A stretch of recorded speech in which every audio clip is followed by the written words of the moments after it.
Corría el año 2001 y una mañana del 27 de marzo, una chica proveniente de Mérida, que estaba residenciada en la avenida Panteón, sale en ese momento con una carpeta en sus manos, con su título de bachiller, se había graduado de zootecnia, cuando de repente es interceptada por un señor por la espalda y a punta de pistola la amenaza y la mete en su vehículo, una camioneta color vino tinto.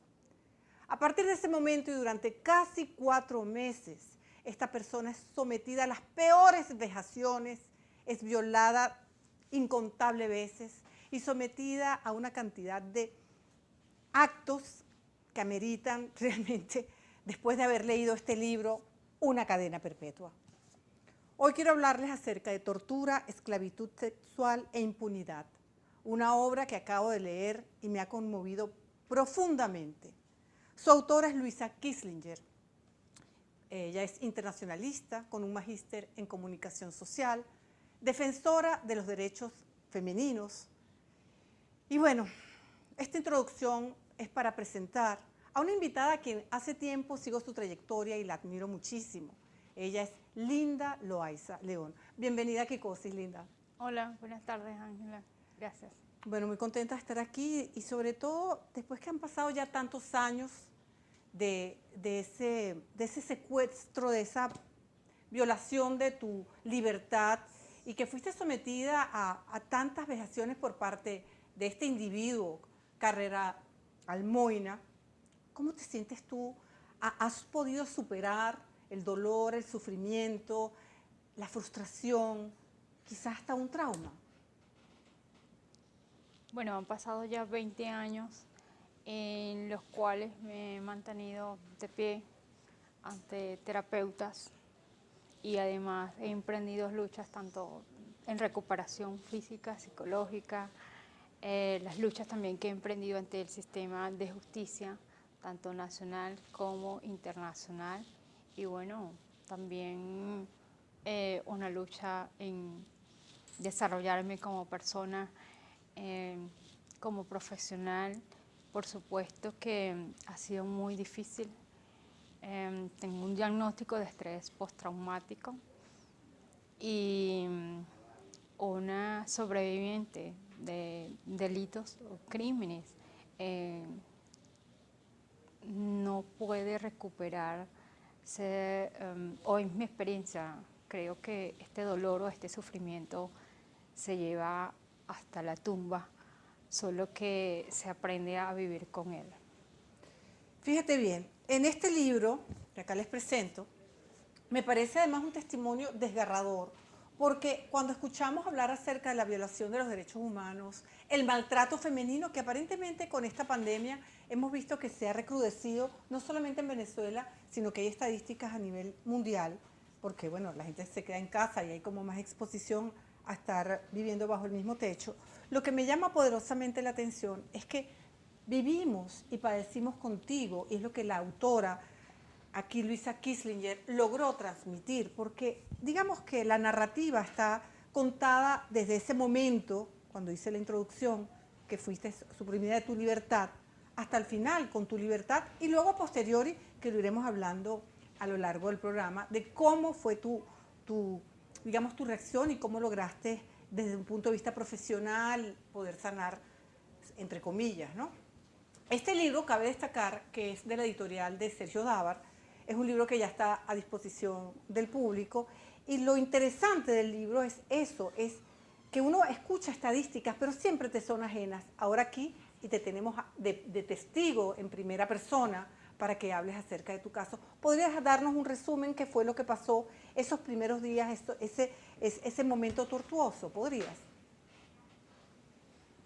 Wow, me has puesto en aprieto porque creo que he repetido en reiteradas oportunidades lo que me ha ocurrido y por supuesto puedo hacerte un resumen. He sido víctima de múltiples violaciones por parte de un sujeto, que en este caso el señor Luis Antonio Carrera Almoina, Y luego de haber sido rescatada, después de haber sufrido, de haber sido violada sistemáticamente por este sujeto, de haber sido torturada, tal como lo categorizó la Corte Interamericana de los Derechos Humanos, he sido múltiples veces revictimizada por parte del sistema de justicia al intentar buscar justicia ante estas instituciones, las cuales me han negado ese derecho como mujer, como ciudadana, como venezolana y como ser humano.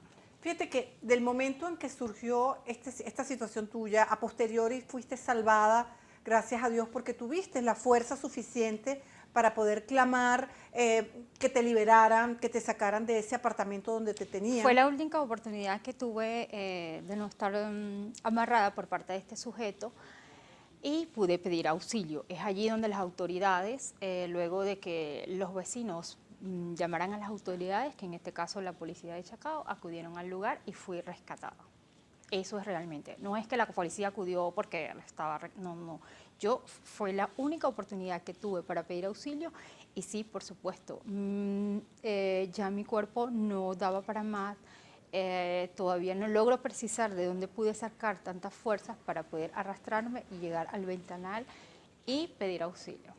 Ese momento, ese tuvo que haber sido un momento para ti épico, glorioso, en el sentido que por primera vez durante esos casi 4 meses, aunque trataste muchas veces, y eso lo podemos ver, los detalles en el libro, haciendo señas con los ojos, tratando de pedir auxilio, pero nunca se te dio la oportunidad hasta que llegaste a ver esa luz cuando llega la policía de Chacao.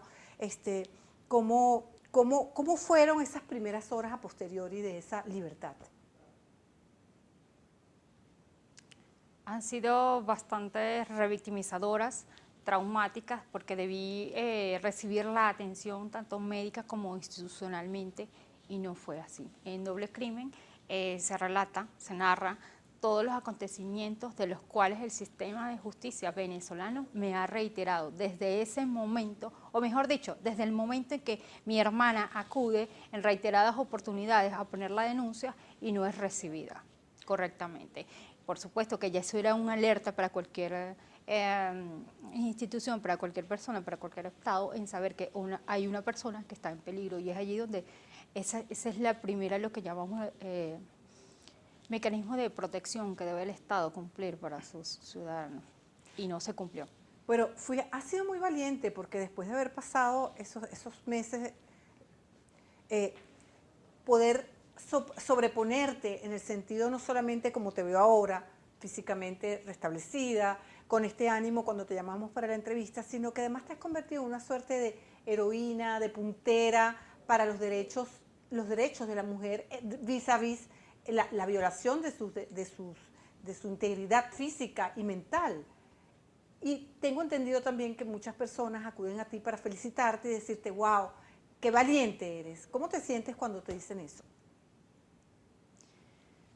Bueno, realmente llegar hasta este nivel o esta superación no ha sido fácil, ha sido un empeño, un sacrificio por parte, en principio, de mi parte, bastante puntualidad, receptividad, compromiso conmigo misma, reconocimiento de mí misma, de mis derechos, de lo que soy, de quién creo, de mi fe, eso. Lo otro es el apoyo de mi familia, mis padres, mis hermanos, mis hermanas, profesionales que he contado durante este tiempo. He sido bastante persistente, he cumplido y bueno, también la parte profesional, considero que aunque quería estudiar veterinaria y todo esto se truncó en el año 2001, bueno, en el momento que decidí estudiar Derecho fue una buena opción que tuve y bueno, ha sido una herramienta la cual he utilizado como en defensa propia y con la cual he podido apoyar a otras personas. Efectivamente, sí, recibo constantemente mensajes tanto de apoyos, de reconocimiento a algunas personas como sintiéndose culpables porque dónde estaba yo, porque no hice nada, porque no protesté, porque no exigí. Bueno, sí, diferentes mensajes, también otras denuncias, otras víctimas, sí. Bueno, continuaremos en la próxima sección conversando con Linda Loaiza. acerca de lo que ha sido su vida y cómo ella ha sabido recuperarse de la tragedia que vivió. Y aquí estamos reseñando pues este libro en el cual ella es la protagonista.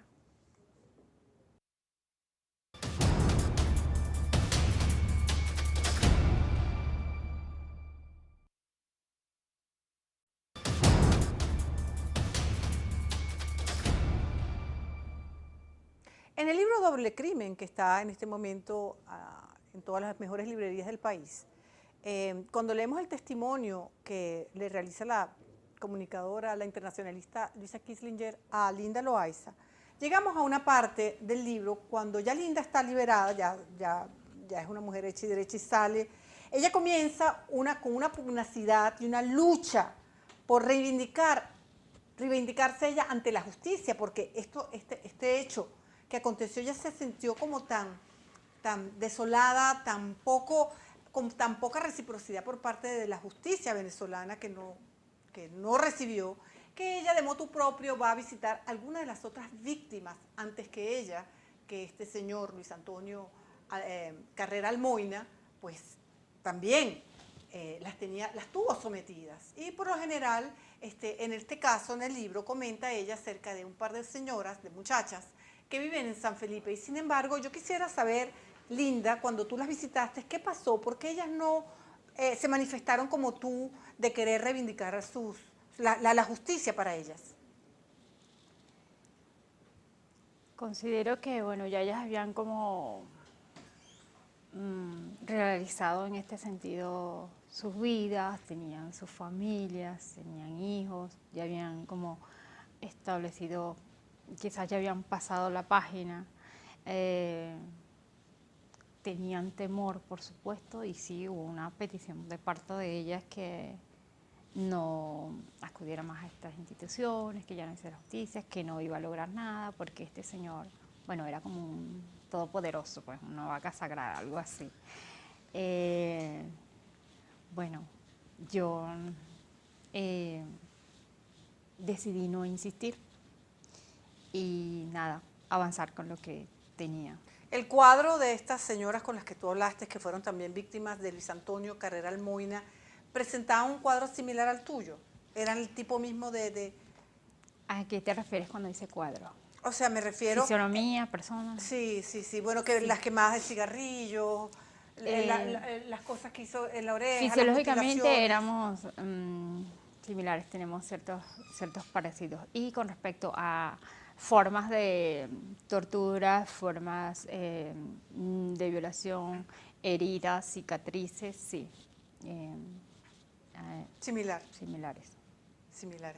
En Doble Crimen también apreciamos cómo tú, en esa lucha que tenías, porque pasaste de ser víctima, doblemente victimizada, y quizás parte de por qué el libro se llama Doble Crimen, porque tú vas a hacer tu denuncia, pero sin embargo no consigues que te traten al nivel de lo que además aconteció. Pusiste la denuncia, creo que fue además un juicio de pocos días, ¿cierto? Al cual no se le hizo un seguimiento como debería ser, ¿no? Bueno, una vez me rescatan el 19 de julio del año 2001, por supuesto que son delitos de acción pública, inmediatamente se aperturó una investigación de oficio. Por supuesto comenzó todo el procedimiento de investigación y pasó desde el año 2001 hasta el año 2004, cuando es que se realiza un juicio a este señor.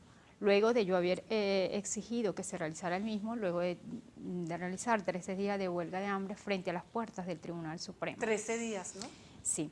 Luego pasan aproximadamente 8 semanas, todos los días declarando de los tribunales, declaran más de 110 testigos, además pruebas documentales, experticias, y con un resultado de una sentencia, la cual la juez Rosa Cádiz dictó en una madrugada a cantar de gallos a las 3 de la mañana en un tribunal del Palacio de Justicia en Caracas, dictando una sentencia absolutoria tanto para el señor Luis Carrera Almoina como para su padre Gustavo Carrera Damas. ¿Qué quiere decir, perdón, absolutoria desde el punto de vista? Que no cometió los delitos.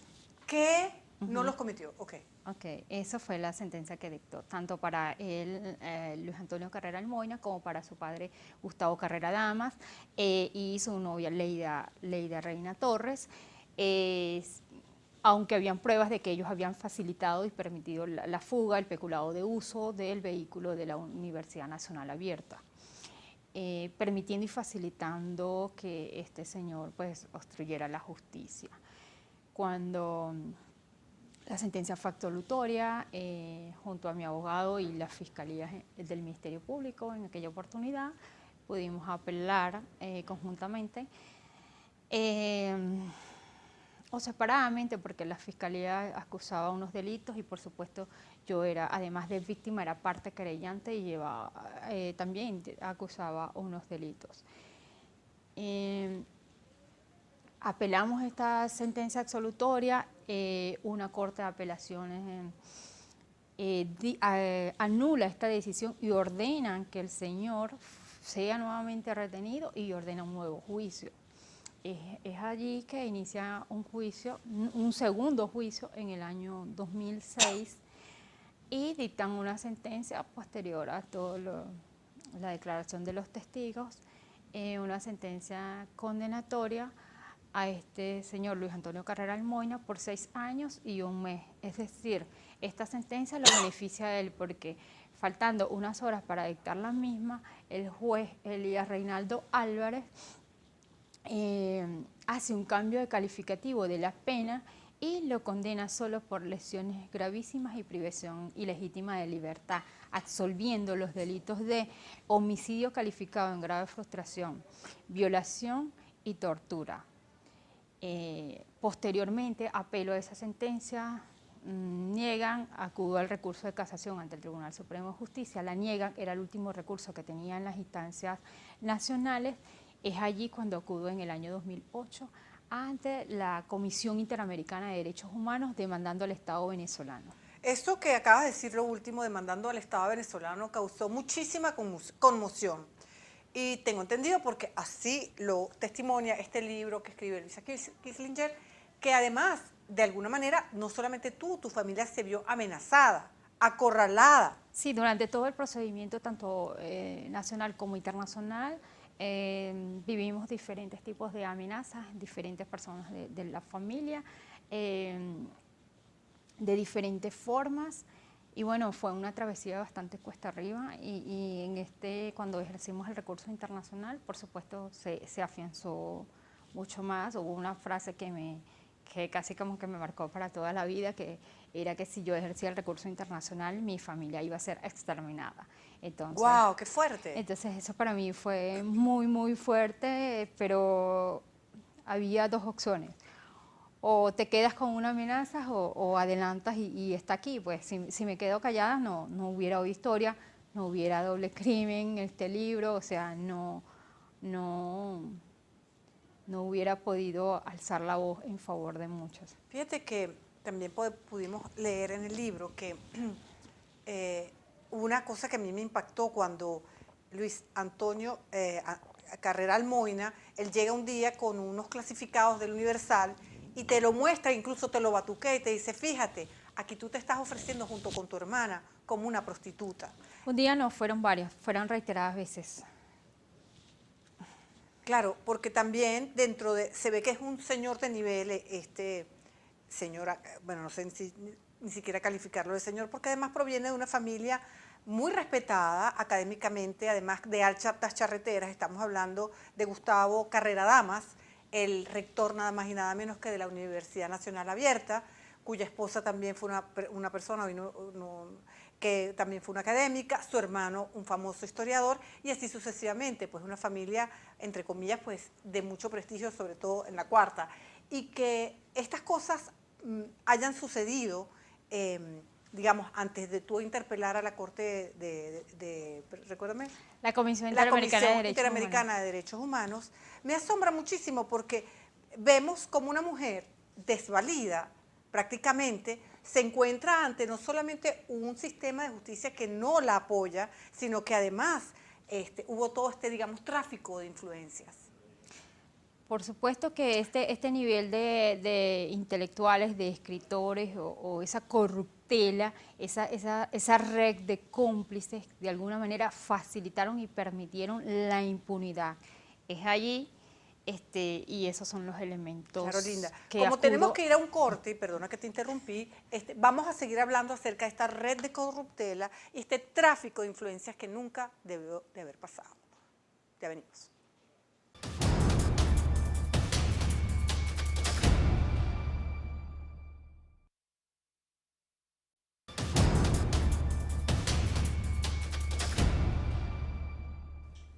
En otro libro, que también fue un bestseller de mi querida colega Ibellice Pacheco, Sangre en el diván, pues ahí aparece como también uno que fue rector de la Universidad Central de Venezuela, cometió abusos, bueno, además con una perversidad sin límites, y que también pues él no recibió el castigo que se merecía hasta no ser gracias a la familia de la muchacha asesinada por él, que tomó cartas en el asunto por esa misma red de corruptela que benefició tanto a este ex rector de la Universidad Central.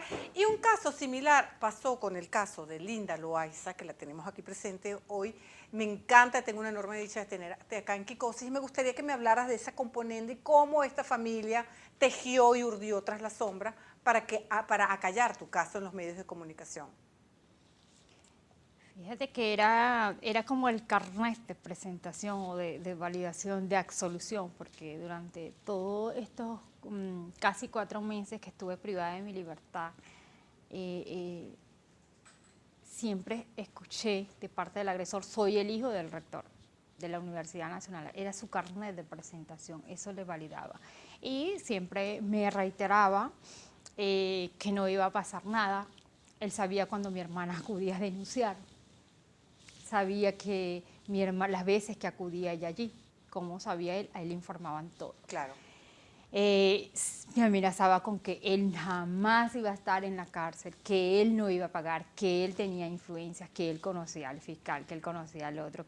O sea, él señalaba, se enardecía, de alguna manera se sentía absuelto, poderoso, frente a esa sociedad de cómplices que de alguna manera pues le beneficiaban, porque si no es menos cierto, yo me entrevisté con dos víctimas, pero hay otras 2 que declararon, que están sus nombres allí público y notorio en el momento, hay otras más que he declarado, hay otras que han tenido que huir, que han tenido que trascender la frontera, por el miedo, por el terror que este señor les infundió.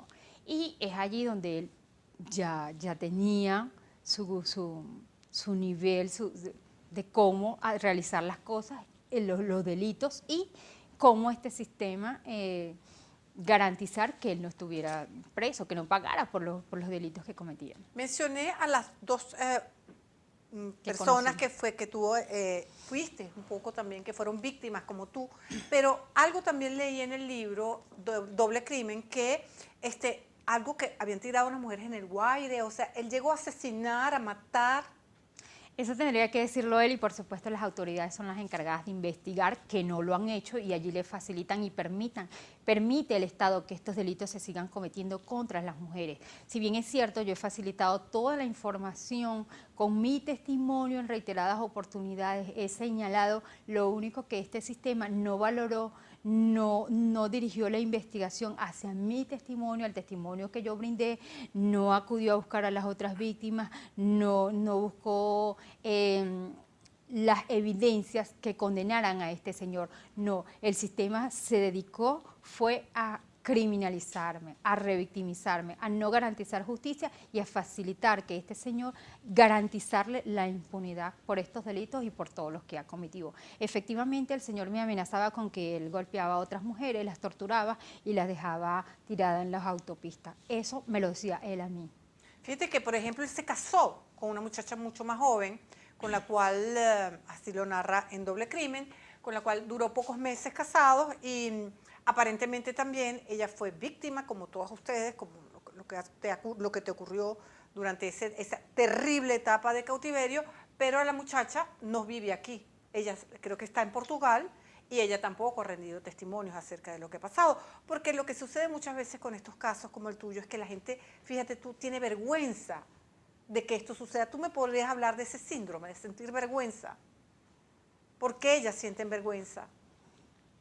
principio hay una sociedad machista, clasista, un sistema patriarcal que condena a las mujeres porque los hombres cometen estos delitos contra ellas. ¿Qué ocurre? Ese sistema, esa sociedad señala a las víctimas y eso permite, facilita que estos delitos se cometan. A quien deben señalar, a quien deben criminalizar y a quien deben hacer poner ante las autoridades y ante la justicia y que paguen sentencia son los agresores. La culpa no es de las mujeres de que las agredan, la culpa es del agresor, del hombre violento, del hombre que las asesina. Y bueno, ahorita están las altas cifras de los femicidios que por supuesto han incrementado. ¿Por qué? Porque comienza esta violencia con una violencia psicológica, trasciende a la física y luego vienen los femicidios. Al no sancionar estos delitos desde el primer momento, genera este incremento de la cifra. Y bueno, yo invito a las mujeres básicamente a dejar la pena, dejar la vergüenza, dejar el miedo y denunciar estos tipos de delitos. Ustedes, mujeres, no son las culpables ni son las responsables de que estos delitos ocurran o de que un hombre o una persona las ataque, independientemente del tipo de amenazas que le realicen, hay que denunciarlo. Me encanta ese llamado que estás haciendo para las mujeres maltratadas y que se encuentran, que en este momento nos están viendo y que se sientan de repente de una manera vicaria, identificadas contigo.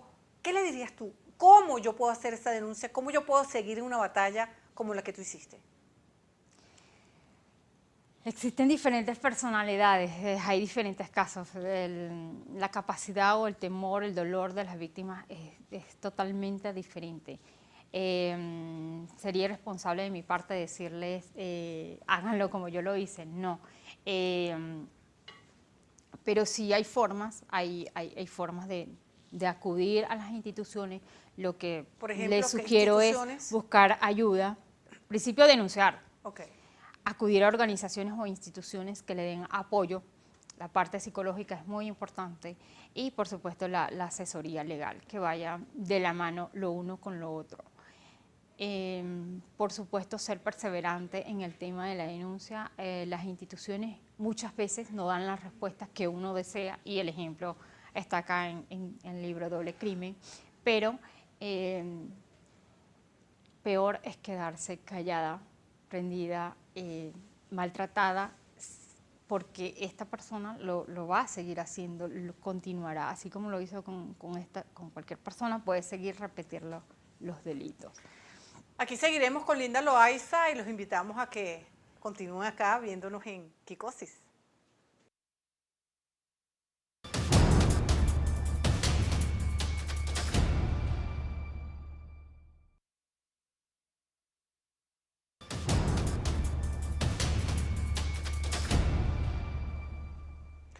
Una película que se convirtió en una especie de ícono de todo lo que son estas películas, digamos, cochambrosas, fuertes, protagonizadas por Jodie Foster y Anthony Hopkins, titulada El silencio de los inocentes. Se queda en pañales a la hora de comparar la tragedia que en carne propia vivió Linda Loaiza.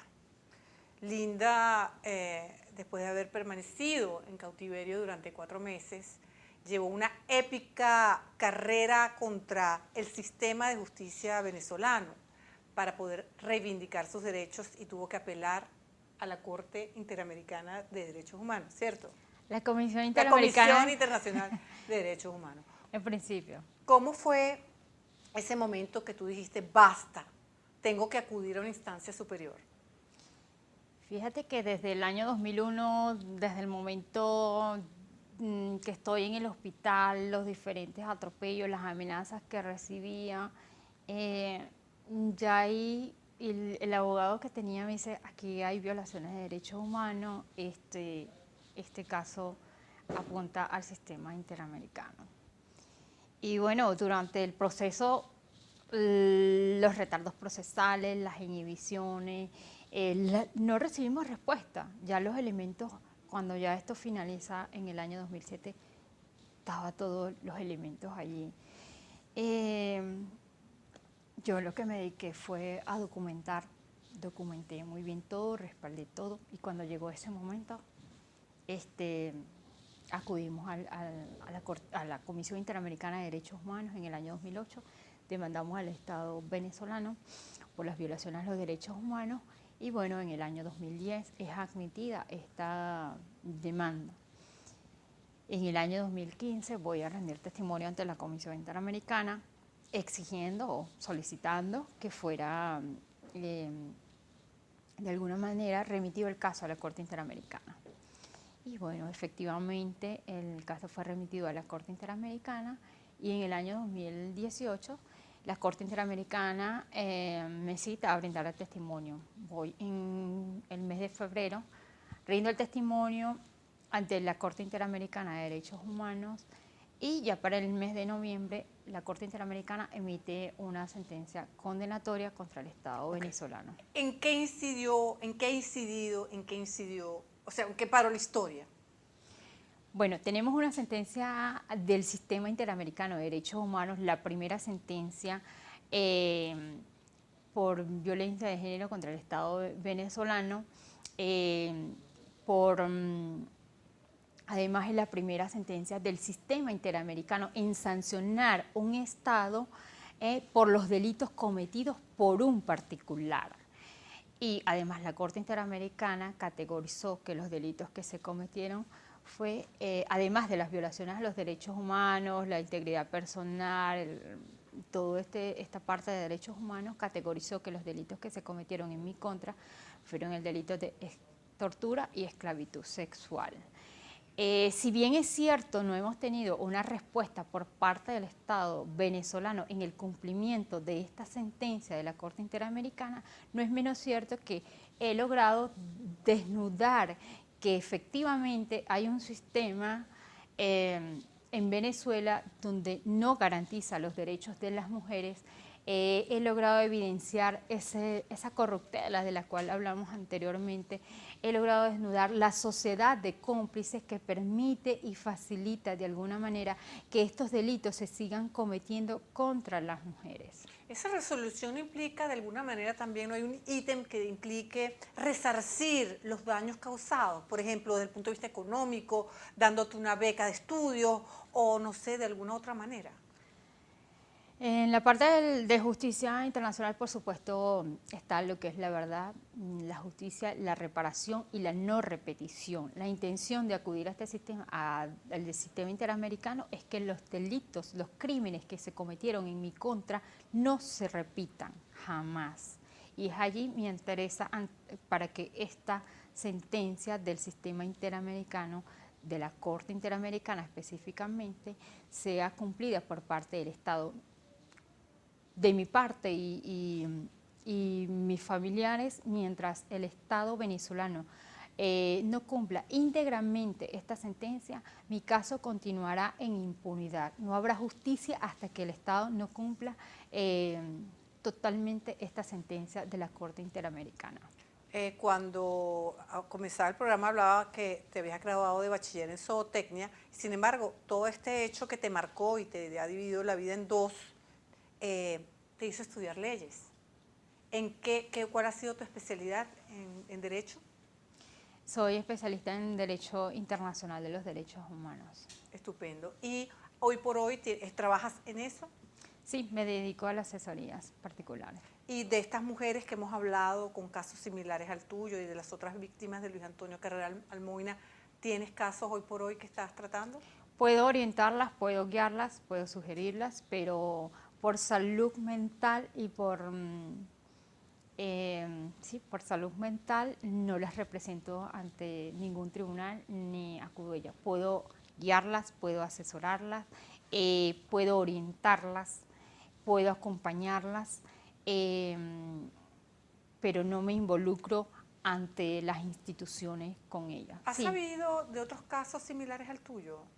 ¿Te has enterado a lo largo, ya son casi 20 años, de torturadores como este señor, que ni quiero mencionar su nombre? Sí, existen muchos casos y en Venezuela diariamente ocurren muchos crímenes que a veces no son divulgados, no trascienden, más allá de una denuncia que queda engavetada en las instituciones. Ya que hablas de la divulgación, tu caso fue muy sonado, muy mediático, meses después, he de decir, así lo reseña el libro Doble Crimen. ¿Tú sientes que también toda esta bulla que se fue generando por un caso que llamó tanto la opinión y nos sensibilizó tanto a la opinión pública, te ayudó de alguna manera también?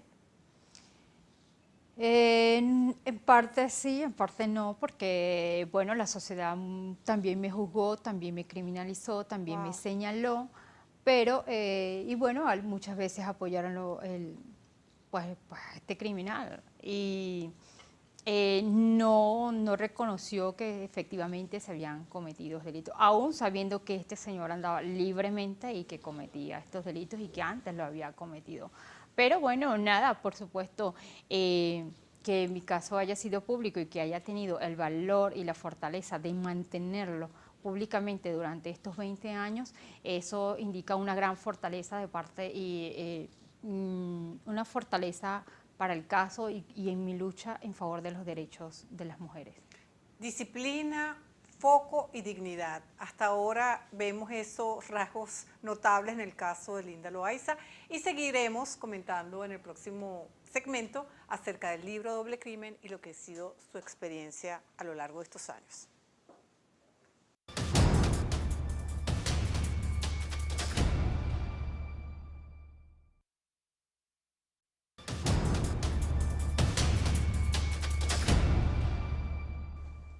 Mucha agua ha corrido detrás de este río de vicisitudes, de camino escabroso, piedras, a lo largo de luchar en contra. Y ese ha sido un poco el destino en estos últimos 20 años de Linda Loaiza, quien tenemos hoy como una súper invitada especial en Kikosis.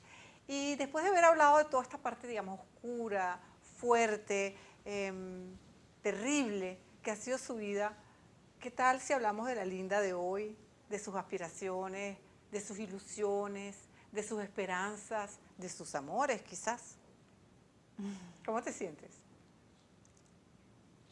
Bueno, creo que esta lucha me ha permitido desarrollar o cambiar mi proyecto de vida inicial. Ha sido muy doloroso, muy tortuoso, pero bueno, creo que con mucha perseverancia se avanza. Tu familia ha sido un gran apoyo para ti, tu Sí, papá, tu mamá, tus hermanas, además que ustedes vienen de una familia, bueno, ellos son colombianos, pero digamos que se radicaron en Mérida, tú naciste en La Zulita, has vuelto a tu pueblo, ¿cómo ha sido tu, no sé, ese reencuentro emocional, afectivo? nací en La Zulita, nunca he vivido allí. He vivido en el estado Mérida y en el estado Trujillo y por supuesto aquí en Caracas. Em, sí, estudié 8 años en el estado Trujillo y fue donde me gradué de técnico medio en zootecnia a los 17 años y a los 18 años, estando en una cama del hospital, mi hermana mayor recibió el título por mí. Y luego me gradué de abogada y nada, aquí estamos. Mi idea o mi intención, mi objetivo es buscar justicia, buscar que estos delitos, estos crímenes que se cometieron en mi contra no se repitan, crear normas positivas en favor de las nuevas generaciones. Esa es mi intención, esa es mi lucha. ¿Cómo buscas el solaz, la tranquilidad? ¿Practicas algún tipo de deporte? ¿Meditas? ¿Te gusta escuchar la música? ¿Bailas? Leo mucho, practico spinning y bueno, dedico mucho tiempo a mí y a mi Sí, tranquilidad. se ve que tú eres una persona, además de personalidad introvertida, valga la redundancia, eres una persona más bien, digamos, administras tus palabras. Eh, Eres amiguera, ¿cómo te has encontrado hoy? Tu seno social, bueno, claro, estamos en pandemia, pero ¿cómo te relacionas con el mundo? ¿Tienes algún club de lectura, ya que te gusta tanto? ¿Tienes pensado algún viaje? ¿Te da ilusión irte a algún país a conocer? Bueno, tengo muchos proyectos y muchas tareas pendientes, pero creo que la pandemia nos ha mantenido cerrados Ujú. y ahora pues todo es un tema online, eh, lo cual, bueno, también hay que aprovechar esos espacios. Eh, sí, participo en un club de lectura, trato de ser en lo posible muy espiritual y tengo una fe profunda, creo en Dios y creo que Él me ha dado la fortaleza y a mi familia para proseguir durante estos 20 años. Hay unas escenas muy duras en el libro Doble Crimen, cuando te ataban de las manos y te metían en un closet. Y yo, leyendo este libro, me ponía en tu lugar, ¿sabes? Porque a mí la oscuridad además me da un poquito de miedo, pero más que la oscuridad son los lugares encerrados. Y, y estabas en un closet o te encerraban o en esos momentos pensabas en Dios. Sí, Te dio la fortaleza, te dio... en mis momentos siempre pedí a Dios la fortaleza y salir de ese cautiverio. También recordaba muchos momentos de mi infancia con mi familia. Creo que esos recuerdos estaban en mi mente presente y eran los que creo que me daban fortaleza para mantenerme en vida y para salir de allí. Cuando tú hablas, por ejemplo, de ese apoyo, de esa ayuda psicológica, me imagino que también el corazón de Linda, no estás casada hoy por hoy, No, soltera, soltera. ok, ¿te da ilusión estar de repente con una pareja? ¿Lo has Eh, pensado? bueno, todo es posible. ¿Hijos? Mm, creo que tienen que leer Doble Crimen. Ok.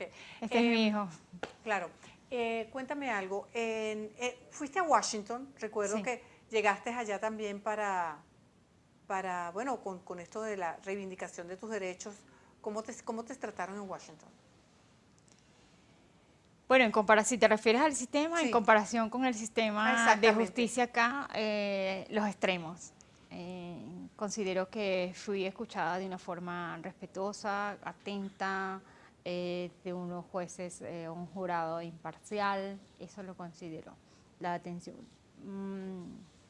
fue con respeto, eh, y bueno, me sentí bastante bien, me sentí escuchada, sentí que mi testimonio fue valorado y bueno, tanto así que posteriormente el caso Te invitaron a un evento, creo que fue en acudió a la Ginebra, corte. ¿cierto? Bueno, sí, he estado en Londres, en Ginebra, en Washington, en varias oportunidades, en México, Argentina, en Costa Rica, en Bogotá, en varios eventos, Claro. sí. ¿Qué opinas del movimiento Me Too? Muy importante porque se han levantado, se han unido muchas voces que estaban silenciadas. Por supuesto, volvemos al tema de la pena, la vergüenza. Si no escuchamos a otra persona decir que esto también me ocurrió a mí, lo ocultamos, no lo decimos y es muy triste que esto pase. Sin embargo, este movimiento ha sido importante porque ha desencadenado Destapó un una olla. sinfín de delitos que se han venido cometiendo durante mucho tiempo y que no han sido sancionados. Yo creo que también puso en la palestra pública el documental de Netflix de Jeffrey Epstein, Sí. que se los recomiendo para que lo vean. Y bueno, quiero que las últimas palabras del programa las diga Linda Loaiza. Me voy a despedir para que ella tenga la voz cantante. Les recuerdo mi Instagram, @AngelaOrá. Estoy profundamente conmovida, muy sensibilizada por esta entrevista de hoy, que me encantó. Agradezco mucho tu presencia y quiero profundamente recomendarles que se lean este libro, Doble Crimen, cuya autora es Luisa Kislinger, que relata el testimonio de mi querida Linda por la editorial Dabar. Linda, las palabras son todas tuyas. Bueno, yo invito a la sociedad en general a hacer la lectura del libro Doble Crimen, escrito por Luisa Kislinger. Es mi testimonio, eh, con los cuales dejo a la sociedad como memoria histórica, un poco para que vean lo que ocurre a las mujeres en Venezuela y en el mundo. Las invito a no solo leerla, sino comentarlo y por supuesto les transmito las fuerzas que tuve o que he tenido durante estos 20 años en la búsqueda de justicia, sin alcanzarla aún, pero esa misma fuerza se la transmito, esa misma perseverancia, esa misma lucha, hay que mantenerla cuando se trata de nuestros derechos, de nuestra dignidad, que no puede ser arrebatada por nadie ni por nada. Muchísimas gracias.